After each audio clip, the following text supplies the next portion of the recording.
નોકરી છે, છતાં પણ મને એવું થયું કે આપણે સમાજની સેવા કરીએ. કહીએ તમે કોઈને 1000 રૂપિયા, લાખ રૂપિયા, કરોડ રૂપિયા આપશો તો એ સેવા નહીં થાય, એ મદદ થશે.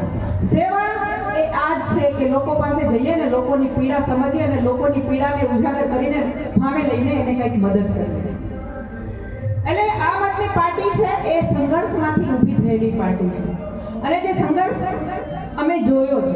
તો આમ આદમી પાર્ટી કેવી રીતે ઉદ્ભવ થયો આમ આદમી પાર્ટીનો? તો એને આપણે એમ કહીએ ને રોટી કપડા ઓર મકાન, પણ એમની અંદર બે વસ્તુ આમ આદમી પાર્ટીએ જોડી છે: રોટી કપડા મકાન, સ્વાસ્થ્ય અને શિક્ષણ.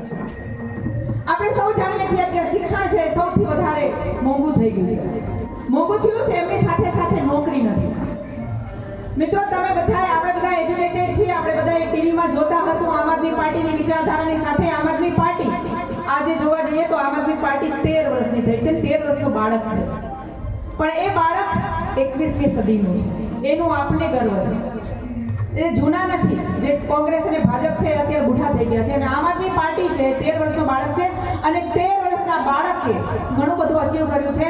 એમાં 2 રાજ્યોમાં સરકાર અને 2 રાજ્યોની અંદર કોર્પોરેશન, અને સાથે સાથે રાષ્ટ્રીય પાર્ટી બનાવવાનું કાર્ય છે એ આમ આદમી પાર્ટી કર્યું છે એ 13 વર્ષની અંદર, માત્ર ને માત્ર 13 વર્ષની અંદર.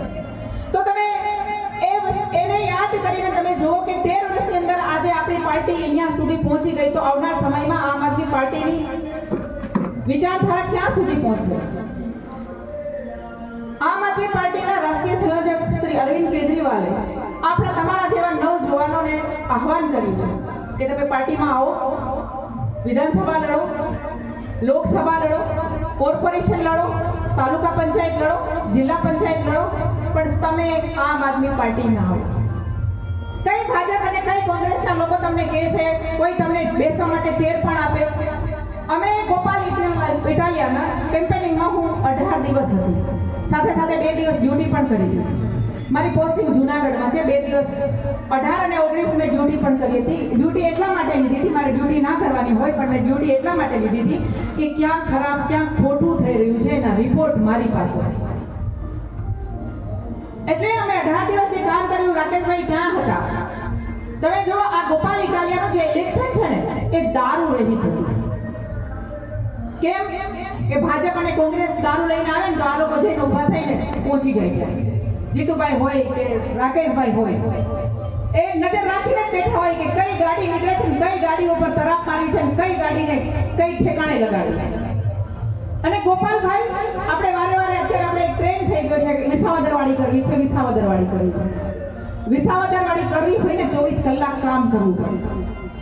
24 કલાક કામ નહીં કરીએ તો વિસાવદરવાળી નહીં થાય, તો ખાલી એમ જ થઈ જશે ભાઈ, ખાલી એક તુક્કો મારીએ વિસાવદરવાળી કરવી છે.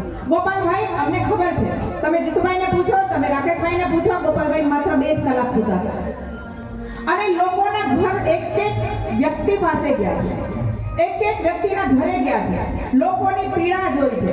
તમે જોતા હશો આજના અત્યારે કાલે ગોપાલભાઈ, પરમ દિવસે ગોપાલભાઈ વિસાવદરની અંદર, ભીસાણની અંદર રાત્રે પોલીસ સ્ટેશનની બહાર સુતા. કયો વિધાયક આવું કામ કરે છે? એટલે આપણે ગોપાલ ઇટાલિયા જેવા એક એમએલએ મળ્યા છે, એમની પણ આપણે ખુશી છે. હજી સત્ર તો ચાલુ થવા દો.